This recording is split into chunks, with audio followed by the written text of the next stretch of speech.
Díomh chairde ní tú Gianna seo agus na dúshlán mata agam díomh inniu. So seo é an dúshlán is féidir é a scríbnach go héasca tú féin ar fís fágar sáile ar ghréille mar seo you just feic an deir an seo. So tá ní idir isteach sa ghréille. So caithfí tú sumana a dhéanamh leis na huimhreacha isteach sa ghréille seo. So gá riail a buint leis. Caithfí an freigra a bheitteach sa ghréille seo freisin agus tá cead agat an uimhre céine a úsáid gá uair. So fe céimhéad san gur féidir leat a dhéanamh leis na huimhreacha seo. So sin an dúshlán inniu. Go dtí seo fuair mé 25. Some different.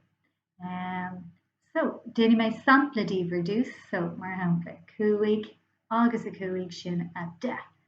nó 10 tóga 5 sin a 5. So is féidir le simú, dealú, peiriúd a úsáid teach sa sum. Okay. So sin an dúshlán leat inniu. Buin soltas. Slán.